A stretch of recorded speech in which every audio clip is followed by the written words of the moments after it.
Hello and welcome to the video. In today's video I'm going to be fitting the immersion heater controller made by Spring Europe.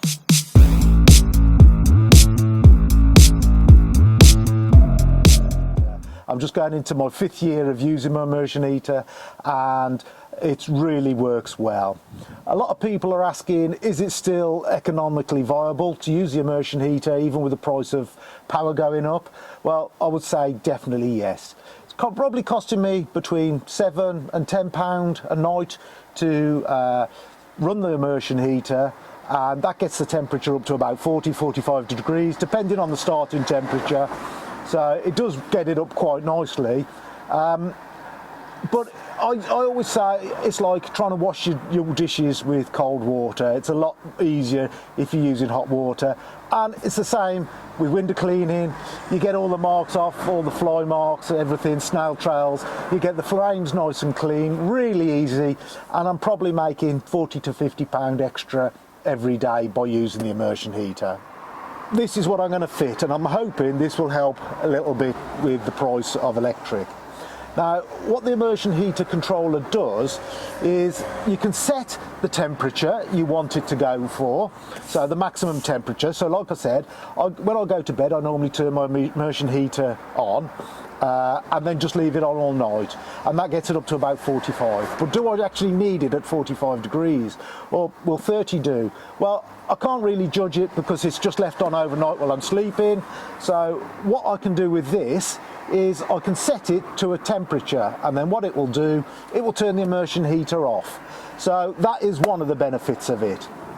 Another benefit of this is you can set the amount of time you want it to heat for. So say if you're on economy 7 and you want it to heat for up to 6 hours, this will set for, you can set it to heat for a maximum of 6 hours overnight, and that will do that, and then it will just shut it off once it's had those 6 hours. Now, there is one other advantage of this. In all my other videos you'll see that I've always said never fit more than a 2 kilowatt immersion heater if you're on an extension lead. And the reason for this is the draw of power on the lead. So if you get just your average 3 kilowatt, which you can get really cheap from Screwfix, Toolstation, wherever, that's too much for a domestic extension lead to be left on. I really wouldn't want to leave it on overnight, and you know, you've got the chance of it setting on fire, burning your van, wake up in the morning, that's your livelihood gone. Now, what you can do with this, you can use a 3 kilowatt immersion heater.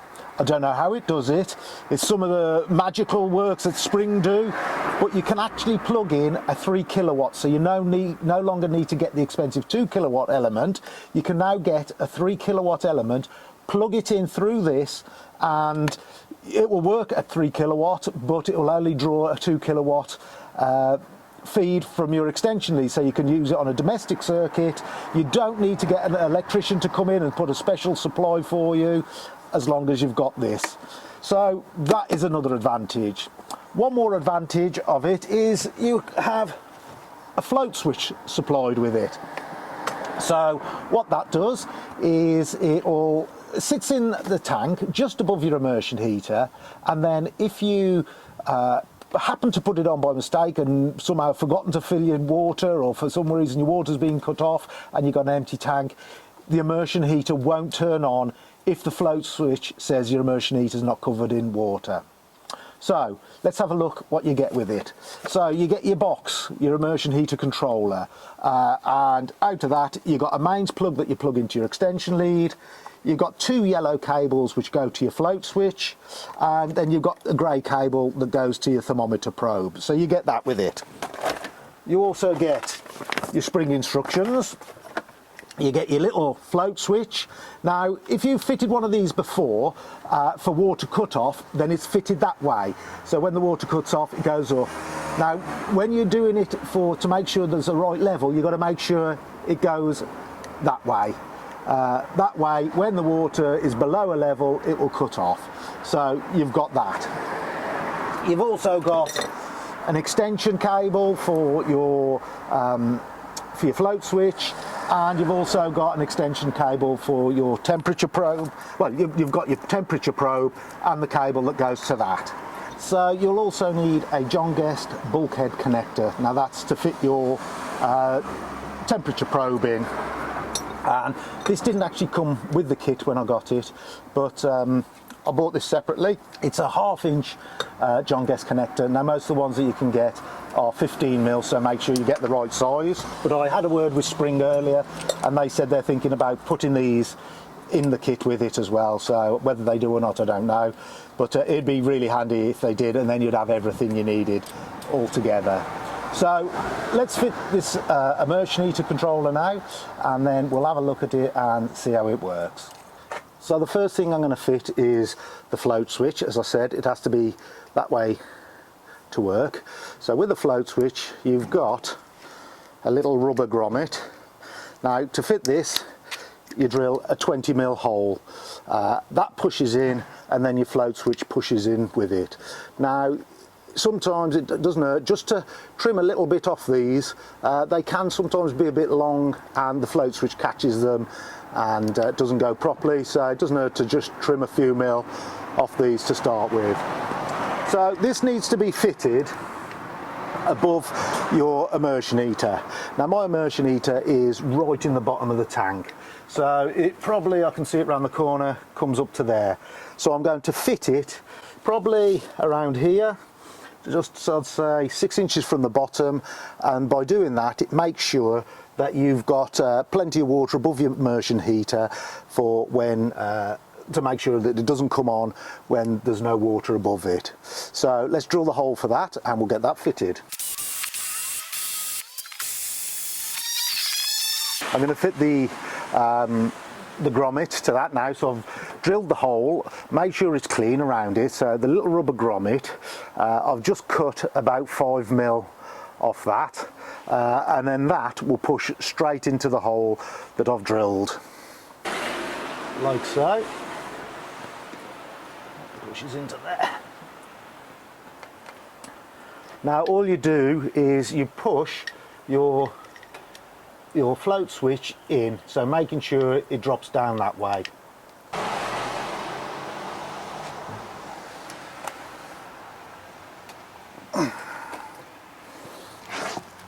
So that's got to push all the way in.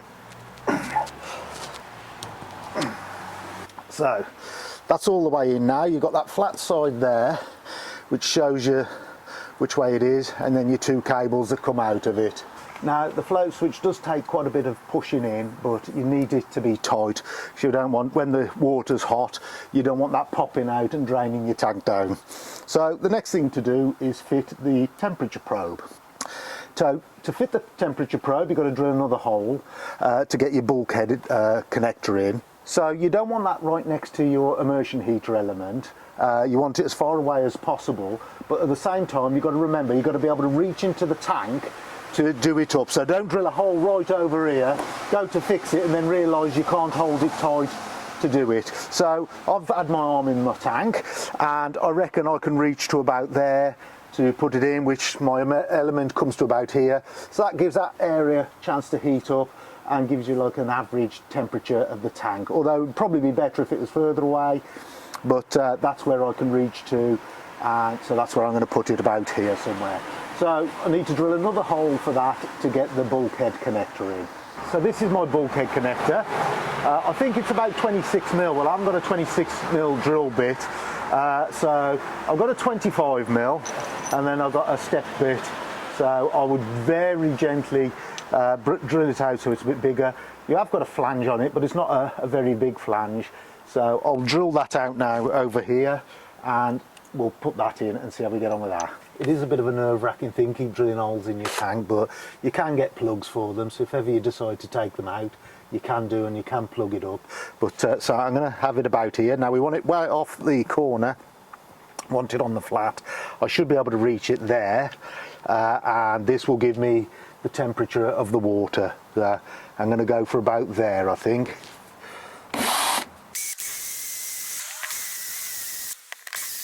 Now, these aren't really the proper drill bits for doing this, but it's the only one I've got, so you use what you've got, don't you? So that is a 25mm hole. It's nice and clean, there's no rough edges inside. So just see if that bulkhead connector fits it, which It might just do if you screwed it in, but it's really tight. So I'll just give it a bit of a remount with the step connector, with the step bit.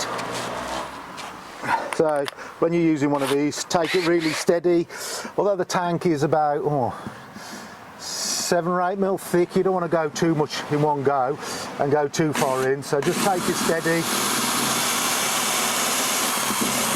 and just keep trying it. Make sure you haven't taken too much out. And as soon as it goes through, you could always even take a bit from the inside. That might be easier to come from the inside out. Oh, but there they are, look, that fits. So once you've got your bulkhead fitting in, all you need to do is put your temperature probe in. Now, you've got a John Guest fit in there, and that fits exactly. So all you need to do is push that in, and you've got a good solid fit in.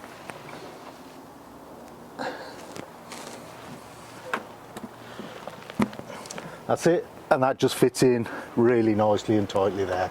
Now you have got to be careful that you don't bash this around. You don't want to break it off, so you just need to be careful with it, where you put that.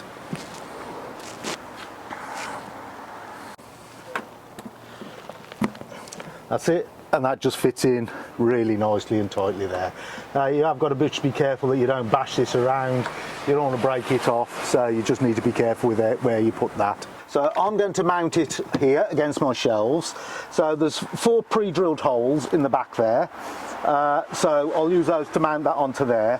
I can still get into my shelves here, and I can still get to it. I can still just about to see my thermometer there, which I won't need once this is working properly, but I just want to check the two to see how they correspond. So all you've got to do now is connect up your float switch and your temperature probe, and they're really easy. They're just a couple of bullet fittings for the float switch. You can use, if you can't reach the extension that comes with it, the little bit of extra cable that comes with it, they just push fit together, and then you should be ready to go. Fill your tank up with water and see how it goes. So the temperature probe, you've got quite a bit of spare cable on that. That just pushes together, can only go together one way, pushes together, and once it's pushed together, you can do up the bayonet fitting, so that's all tight. So what I might do is tape that to my hose just to give it a bit of extra support and coil up any spare cable. Now the one for the float switch, I've got miles of spare cable and it only needs to go to there.